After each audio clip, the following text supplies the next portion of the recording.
स्वागत है आप लोग का NCERT जोन में। इसमें हम लूसेंट का जनरल नॉलेज आपको डिस्कस करके दे रहे हैं। तो इसमें एक्चुअली हम डिस्कस क्या क्या कर चुके हैं पहले वो मैं बता दूं।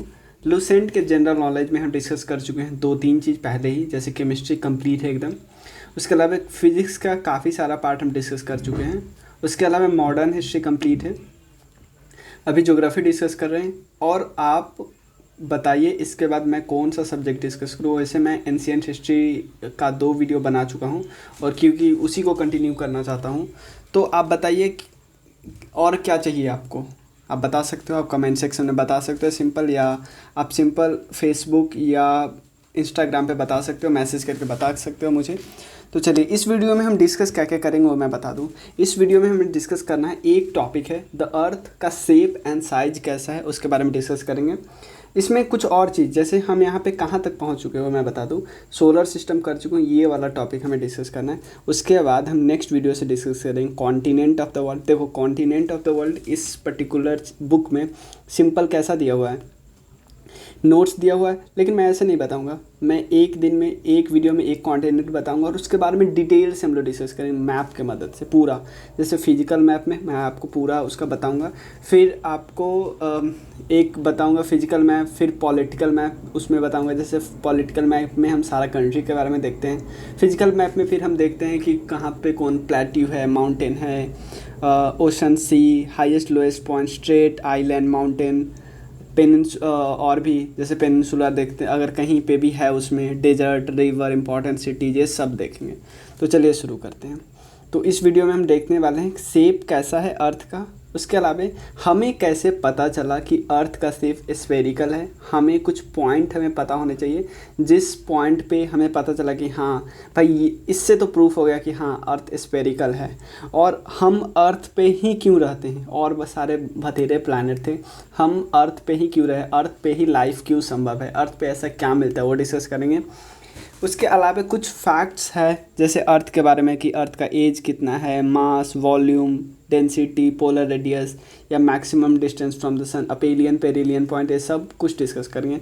तो ये जो वीडियो है बहुत थोड़ा फैक्ट इन रिच कर देगा, रिच इन फैक्ट कर देगा। बहुत सारे आपको फैक्ट पता चलेंगे और कुछ कुछ कॉन्सेप्ट भी, जैसे पहला 2-3 टॉपिक है उससे कॉन्सेप्ट आपको पता चलेगा, लास्ट टॉपिक से आपको पता चलेगा फैक्ट। तो चलिए शुरू करते हैं।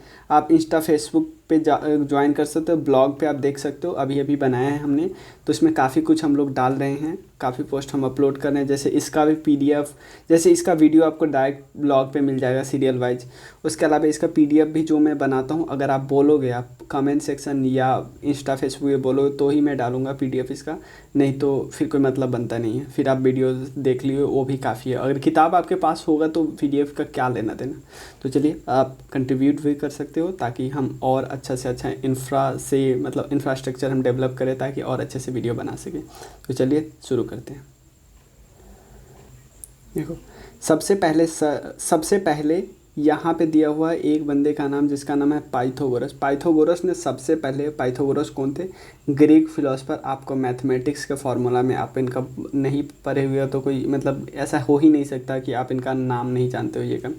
ये मैथमेटिशियन थे और इन्होंने पहले सजेस्ट किया कि अर्थ का शेप लाइक है ग्लोब। और उसके अलावा अरिस्टोटल एक बंदे थे जिन्होंने बताया कि अर्थ का शेप है स्पेरिकल, स्फेयर टाइप का शेप है। तो अब जैसे ही मैंने बोला कि अर्थ स्फेयर है, जैसे एरिस्टोटल जैसे ही इन्होंने बोला होगा कि अर्थ स्फेरिकल है, तो इनसे बहुत सारे क्वेश्चन रेज हुए होंगे उसमें, क्योंकि उस समय तो हम यही समझते थे कि अर्थ फ्लैट है। ऐसे अर्थ एक टेबल लैंड टाइप का, एक टेबल है, हम यहाँ रहते, ऊपर रहते, इधर ना इधर रह सकते न इधर रह सकते। इसलिए पता है इतना डर था लोगों में कि लोग उस समय, लोगों को शिप वगैरह के बारे में पता था, लोग शिप था लोगों के पास में, फिर भी लोग एक लेवल से दूर जाते ही नहीं थे। उनको लगता था यहाँ जाए तो गिर सकते हैं, यहाँ जाए तो गिर सकते हैं। क्लियर। तो जैसे ही पता चला स्फेरिकल है, तो अब जैसे ही एरिस्टोटल ने बोला या और भी लोगों ने बोलना शुरू किया कि चलो अर्थ का शेप थोड़ा स्फेरिकल है, थोड़ा ऐसे है, तो इनसे क्वेश्चन पूछना शुरू कर दिया। बताइए, इनसे क्वेश्चन पूछा गया होगा, पहले बताइए कि आपको कैसे पता है, आप कैसे बता सकते हैं स्फेरिकल है। तो सबसे पहले इन्होंने एक पॉइंट दिया, इन्होंने बताया कि भाई अगर फ्लैट होता तो सन ऊपर उगता तो सब पॉइंट पे बराबर समय में पहुंचता कि नहीं, लेकिन स्फेरिकल है तब ना, यहाँ पे पहले पहुँचता है, उसके बाद यहाँ पे पहुँचता है, क्योंकि ये घूमता रहता है तो लेट पहले ईस्ट में पहुँचता है, फिर वेस्ट में पहुँचता है। जैसे इंडिया की बात करें तो इंडिया में सबसे पहले अरुणाचल में पहुँचता है, बाद में राजस्थान में पहुँचता है, होता है ना, राजस्थान गुजरात में बाद में पहुँचता है। तो एक ये पॉइंट हुआ। और दूसरा पॉइंट है, जैसे मान लो आप एक फ्लैट लैंड पे हो, यहाँ पे हो, तो आप यहाँ पे खड़े हो, तो आपसे अगर सीप आपसे दूर जा रही है तो आपको भले ही छोटा, आपको दूर जाएगा तो छोटा दिखने लगेगा, लेकिन आपको ये सारा पॉइंट दिखेगा ज़रूर, छोटा छोटा छोटा होता जाएगा, लेकिन सारा पॉइंट दिखेगा। स्पेयर है, इसका मतलब क्या, आप यहाँ पे खड़े हो तो सीप आपसे दूर जा रहा है, जैसे सीप के ऊपर झंडी वगैरह कुछ हो रहा है तो दूर जा रहा है, तो पहले ये दिखना बंद होगा आपको, और उसके बाद ये इधर गया, लेकिन उसके बाद भी ये थोड़ा थोड़ा ये जिसका ऊपर वाला पार्ट दिखता रहेगा, धीरे धीरे ये भी खत्म हो जाएगा। स्पेरिकल है तभी ना, नहीं तो क्या होता, एक साथ सब खत्म हो जाते, दिखना बंद, क्योंकि इतना दूर हो जाते कि हमारे आँख की ताकत नहीं रहती उतना दूर देखने के लिए। लेकिन दिखता तो सब एक साथ, या तो दिखता या तो नहीं दिखता। ऐसा थोड़ी होता कि इसका नीचे वाला पार्ट दिखना बंद हो गया, ऊपर वाला दिख ही रहा है, यही होता है। तो इससे भी पता चलता है कि अर्थ का शेप स्पेरिकल है। तो यहाँ पे है एक टर्म है जिसका मतलब आपको आगे आएगा, वो टर्म का मतलब आप समझ लीजिए। एक टर्म है ऑब्लेट स्फेरॉइड। ऑब्लेट स्फेरॉइड का मतलब है कि earth is so close to sphere of the spheric that any point of the look, मतलब ये हम कंप्लीट स्फेयर नहीं बोल सकते, लेकिन ऑलमोस्ट स्फेयर शेप का है। ऑलमोस्ट स्फेयर शेप का हम बोल सकते हैं कि यहाँ देखो, यहाँ से इस दोनों पॉइंट, इक्वेटर के दोनों पॉइंट का डिफरेंस देखो, और इन दोनों के पॉइंट के डिफरेंस देखो, और ये बराबर होता तो हम बोलते हैं भाई कंप्लीट स्फेरिकल। स्फेयर में यही होता है ना कि ये डिस्टेंस और ये डिस्टेंस एकदम बराबर तो कंप्लीट स्फेरिकल, लेकिन यहाँ थोड़ा कम है। देखो ये 756 है, मतलब पोल पे 756, नहीं सॉरी, इक्वेटर का दो पॉइंट है, ये वाला और ये वाला, ये है 756, 12,756 किलोमीटर, ये है 12,000, थोड़ा कम है, 12,713 किलोमीटर। तभी तो हम बोलते हैं भाई, तभी तो हम बोलते हैं स्फेयर है, लेकिन थोड़ा इक्वेटर पे थोड़ा निकला हुआ है, तो ये वाला डिस्टेंस थोड़ा ज़्यादा हो गया ना, तो ये वाला डिस्टेंस ज़्यादा है ना, और ये डिस्टेंस थोड़ा कम है, तो डिस्टेंस थोड़ा कम है, कोई बात नहीं। तो oblate spheroid is nearly a perfect sphere, है ना, कोई पॉइंट नहीं है। अब नेक्स्ट है अर्थ इज स्फेयर। तो एक और पॉइंट, ये सब भी क्या है, ये सब भी प्रूफ करने के लिए दो पॉइंट हमने देख लिया। पहला देखा कि ईस्ट वेस्ट वाला, कि पहले ईस्ट में उगता है फिर वेस्ट में उगता है, फिर देखा कि हमने सीप के बारे में हमने एग्जांपल लेके देखा, और थर्ड है ये दो पॉइंट है बहुत इंपॉर्टेंट है। ये दो पॉइंट जो मैं बताऊंगा ना, इससे तो एकदम पता चलेगा भाई अब तो कोई चांस ही नहीं है स्फेरिकल नहीं होने का। जैसे मान लो अगर लूनर एक्लिप्स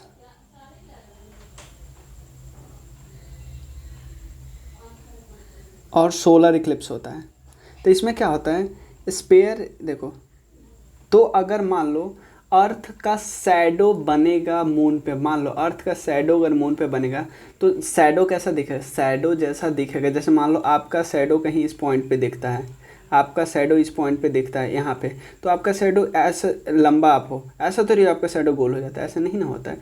तो आपका शैडो जो दिखेगा वही तो पता चलेगा कि आप असली में कैसे हो।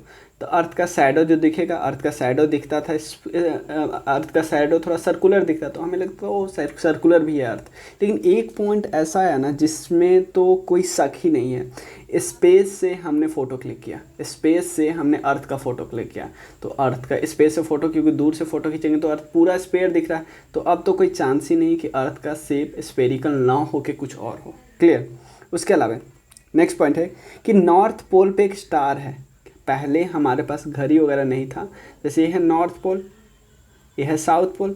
नॉर्थ पोल के ऊपर एक स्टार है जिसको बोलते हैं north pole star, pole star बोलते हैं। तो जब हमें पहले घड़ी वगैरह नहीं था तो हम डायरेक्शन इसी से पता करते थे, मतलब वो एक जो डायरेक्शन चेक करने वाला होता है ना, वो नहीं था, तो हम डायरेक्शन इसी से पता करते थे। तो और एक और चीज़, पोल से 90% ऊपर, 90 डिग्री ऊपर है। जैसे मान लो यहाँ पे है, कोई यहाँ पे है, अगर आपसे ऊपर एकदम ऊपर है, लेकिन आप मान लो ये है नॉर्थ, ये है साउथ, इससे आपको समझ है, मैं नॉर्थ और साउथ ऐसे लेता तो फिर आपको ये समझ में नहीं आता, आप दिखाता हो कैसे। तो अगर आप यहाँ पे हो, अगर आप इससे दूर जा रहे हो, साउथ जा रहे हो, तो क्या होगा, एंगल और डिक्रीज नहीं होता चले जाएगा, हो रहा ना, यही बात यहाँ पे लिखा है। As one travel southward the angle of pole star decreases at the equator angle becomes 0 degree. और इक्वेटर पे क्या हो जाएगा, at the equator the angle becomes 0 degree हो जाएगा इक्वेटर पे पहुँचते, क्योंकि पोल पे 90 डिग्री, इक्वेटर पे 0 degree. This observation prove that the path of travel in arc of circle. Clear. तो इससे पता चलता है कि पाथ ऑफ ट्रेवल भी इन आर्क सर्किल का है। देखो इसमें द सन मून, ये तो मैंने बता ही दिया कि इससे तो कोई पता ही नहीं चलता है कि अब कोई एक्सेप्शन है। फोटोग्राफ जो मिला था वो स्फेरिकल मिला था। अब अर्थ एक ऑब्लेट स्फेरॉइड है। ऑब्लेट का मतलब है कि वही कि थोड़ा बल्ज निकला हुआ है, ये मैं बता चुका हूँ, वो फिगर के हिसाब से मैं बता चुका हूँ। अब नेक्स्ट टॉपिक हमारा है कि हम अर्थ पे ही क्यों रह रहे हैं, क्या फैक्टर है, ऐसा क्या है अर्थ में, मतलब अर्थ में कुछ तो ऐसा मिलना चाहिए ना जो हमें रहने पे मजबूर कर रहा है। कुछ फैक्टर ऐसे, कुछ एसेंशियल एलिमेंट हमें चाहिए, दो अर्थ पे मिल रहा है। तो देखिए जो एसेंशियल एलिमेंट लाइफ के लिए पॉसिबल है ना, जैसे कार्बन, हाइड्रोजन, नाइट्रोजन और ऑक्सीजन, वो सब मिलता है यहाँ पे। जो मिलना चाहिए वो सब मिलता है। तो और क्या चाहिए, जो ये सारे गैस है, ऑक्सीजन जो हमारे लिए ज़रूरी है, कार्बन डाइऑक्साइड जो फोटोसिंथेसिस के लिए ज़रूरी है, नाइट्रोजन भी ज़रूरी है, हाइड्रोजन भी ज़रूरी है, ये सब मिलता है। अब क्या चाहिए, और मेन क्या है कि अर्थ ना ज़्यादा गर्म है ना ज़्यादा ठंडा है, तो राइट टेम्परेचर है जो कि लाइफ को सस्टेन, हमारे लिए 35-40 इस सब को झेलना आसान है, लेकिन हमारे लिए अगर कहीं 60-70 डिग्री सेल्सियस हमें मिले तो रहे अगर कोई प्लैनेट, तो हम थोड़ी रह सकते। और अर्थ पे वाटर भी बहुत है, वो भी है, जैसे अर्थ में वाटर बहुत जगह पे मिलता है, लेक, रिवर, ओशन सबसे मिलता है, जो कि इम्पॉर्टेंट होता है सर्वाइवल के लिए। ऑक्सीजन मिलता है, और उससे ज़्यादा कि सन से आपको पता है बहुत ज़्यादा आती है मतलब रेडियो एक्टिव गैसेस आती है, रेज आती है, जैसे अल्ट्रावायलेट रेडिएशन आती है। तो कुछ तो ऊपर है हमारे एटमॉस्फेयर में जो हमें इस रेडिएशन से बचा के रखता है, जिसको ओजोन लेयर बोलते हैं। तो ओजोन लेयर सारे प्लैनेट में नहीं है ना, तो सारे प्लैनेट पे रह नहीं सकते। उसके अलावा चलो ये सब तो हुआ रहने के लिए, उसके अलावा बायोडाइवर्सिटी है कि मतलब खाने पीने सब के लिए हो सकता है, बहुत सारी लाइफ संभव है। सिर्फ ऐसा नहीं कि सिर्फ इंसान यहाँ पे रह सकते हैं, इंसान के अलावा बहुत सारे हज़ारों लाखों जीव जंतु यहाँ पे रह सकते हैं। सबके लिए जो ज़रूरी चीज़ होती है वो अर्थ पे मिलती है। अब क्वेश्चन पूछा जाता है कि अर्थ में कौन कौन चीज़ कितना मिलता है। अर्थ के टोटल अर्थ की बात करें तो कौन सा मिनरल कितना मिलता है, तो आयरन सबसे ज़्यादा मिलता है। ऐसे हम रिएक्शन आयोज्म से शुरू का याद कर सकते हैं। आयोज्म से मैं जैसे याद किया हूँ, तो उसके बाद ऑक्सीजन मिलता है, उसके बाद सिलिकॉन मिलता है, उसके बाद मैग्नीशियम मिलता है। इतना याद करके रखो ऊपर का बस, iron, oxygen, silicon, magnesium. Clear, कोई प्रॉब्लम नहीं है। अब कुछ फैक्ट्स है, कुछ स्टैट्स है जो कि हमें अर्थ के बारे में पता होना चाहिए। जैसे आपको पता है जो स्टार का फॉर्मेशन बहुत पहले हुआ था, ऑलमोस्ट 13-14 बिलियंस ईयर पहले, लेकिन जो अर्थ है वो थर्ड प्लैनेट है सन से दूरी में, और लार्जेस्ट की बात करें तो 5th लार्जेस्ट है, क्योंकि जो मेन लार्जेस्ट है ना वो जोवियन प्लैनेट है। जोवियन प्लैनेट को आपको पता है, जो आउटर प्लैनेट है वो लार्जेस्ट है। उसके बाद अगर आउटर प्लैनेट को छोड़ दो, अगर इनर प्लैनेट में सबसे लार्जेस्ट की बात करें, क्योंकि ये भी थोड़ा हमें कंफ्यूज करने के लिए क्वेश्चन पूछा जा सकता है कि इनर प्लैनेट में अर्थ का नंबर फर्स्ट है। एज कितना है, एज है 4,550 मिलियन ईयर है, ठीक है। मास इसका कितना है आप ये याद रख सकते हो, याद नहीं भी रख सकते तो आप 10⁻24 भी थोड़ा बहुत ध्यान में है तो भी हो सकता है। वॉल्यूम इतना है, और मीन डेंसिटी कितना है, इतना है 5514 kg पर मीटर क्यूब। डेंसिटी आपको पता है क्या होता है, डेंसिटी होता है मास अपॉन वॉल्यूम। मीन का मतलब क्या है कि हम ऐसे देखो, अर्थ पे बहुत ऐसे जगह है जहाँ की डेंसिटी ज़्यादा होगी, कहीं की कम होगी, क्योंकि मास और वॉल्यूम हर जगह सेम नहीं ना है। तो नहीं, वॉल्यूम तो हम हर जगह सेम ले सकते हैं कि जैसे मान लो ये स्पेस है, एक आपका रूम है, तो इसका वॉल्यूम तो बराबर ही होगा आपके घर का, लेकिन इसमें मास के रूप में आप एयर रखते हो या वाटर रखते हो या आयरन रखते हो, तो सबका डेंसिटी अलग होगा ना, क्योंकि मास बढ़ेगा तो डेंसिटी बढ़ेगा, मास घटेगा तो डेंसिटी घटेगा। क्लियर है ना, क्योंकि वॉल्यूम तो बराबर, वॉल्यूम कांस्टेंट है ना। तो मीन डेंसिटी हम देखते हैं पूरे अर्थ का डेंसिटी, तो मास अपन वॉल्यूम इसको डिवाइड कीजिएगा ना इससे, जैसे इसको इसको ऊपर और इसको नीचे रखिएगा, डिवाइड कीजिएगा तो यही आ जाएगा, याद रखने की ज़रूरत नहीं है। टोटल सरफेस एरिया देखिए कितना होता है, ये याद मतलब ये नहीं भी याद कर सकते हो, सिंपल आप परसेंटेज याद करो। टोटल लैंड एरिया है 29.1% और टोटल ओशन एरिया है 70.9%, या ऐसे याद सकते हो 7129 ऐसे याद करते हैं। और टोटल वाटर एरिया कितना है, इतना है। टोटल वाटर एरिया ज़्यादा कैसे हुआ भाई, ओशन के अलावे रिवर भी तो है ना भाई, ओशन के अलावे थोड़ा रिवर भी है, तो यानी इसमें ऐड कर दो आप रिवर, लेक, छोटा छोटा जो वाटर और बॉडी होती है जैसे पॉन्ड वगैरह होती है, इस सबको जोड़ दोगे तो इतना हो जाएगा। उसके अलावे दो है, एक है इक्वेटोरियल क्लाइमेट और इक्वेटोरियल रेडियस। ये तो हम पहले ही पिछले वीडियो में हम डिस्कस कर चुके हैं कि ऐसे होता है, तो यहाँ से यहाँ के बीच का डिस्टेंस है ये वाला, लेकिन ये बीच में सेंटर लेते हैं, तो इसका और इसका क्या होगा, आधा होगा ना, तो इसका दोगुना करेंगे तो इतना होगा ना। तो क्योंकि आपको पता है radius into 2 diameter equal to radius into 2 होता है ना, तो आप इसको 2 से मल्टीप्लाई करो तो ये हो जाएगा। पोलर का वैसे ही बता दें, पोलर का भी ये है और इसका आधा ये होगा, मतलब इसमें 2 से मल्टीप्लाई करोगे तो ऊपर वाला आएगा। उसके बाद इक्वेटोरियल सर्कमफ्रेंस, इक्वेटोरियल सर्कमफ्रेंस कितना, इक्वेटोरियल सर्कमफ्रेंस का मतलब हुआ क्या पता है आपको, जैसे मान लो ये है अर्थ, क्लियर, ये है ये वाला डिस्टेंस, तो ये वाला डिस्टेंस एक लाइन नहीं ना है, ये तो एक सर्किल है ना, क्योंकि आप ये वाला डिस्टेंस ऐसे चारों, जैसे इसको आप ऊपर वाले को भी हटाइए, ऊपर वाले पीस को भी हटाइए, नीचे वाले पीस को भी हटाइए, मतलब नॉर्दर्न हेमिस्फीयर सदर्न हेमिस्फीयर को भी हटाइए, तो एक लाइन बनेगी ऐसे, लेकिन लाइन ऐसे बनेगी, सर्कुलर बनेगी, ऐसे बनेगी, तो इसको बोलेंगे सर्कमफ्रेंस, इसको सर्कमफ्रेंस बोलेंगे। तो इसका सर्कमफ्रेंस इतना है, तो यानी इक्वेटोरियल सर्कमफ्रेंस ज़्यादा है। सर्कमफ्रेंस का मतलब पेरीमीटर आपको पता ना है, जैसे पेरीमीटर होता है 2πr, तो अगर 2 into pi into r, 2 into 22/7 into r कौन सा है, इक्वेटोरियल कौन सा रेडियस है, ये वाला, इसमें मल्टीप्लाई करोगे ना तो ये आ जाएगा। अब पोलर रेडिएशन क्या हुआ, पोलर सर्कमफ्रेंस क्या हुआ, पोलर सर्कमफ्रेंस कुछ ऐसे होता है, जैसे कुछ आपको ये है, ये वाला लाइन है, तो आप इसको भी हटाओ, इसको भी हटाओ, ये जो बचेगा ना ये वाला, तो वो भी एक टाइप का सर्किल ही बनेगा ना, ऐसे करके सर्कुलर टाइप का बनेगा ना, तो इसको भी सर्कमफ्रेंस निकालूंगा 2πr, 2 गुने 22/7 गुने आर कौन सा है इसका, पोलर वाला, ये वाला, तो इसको मल्टीप्लाई करो तो ये आएगा।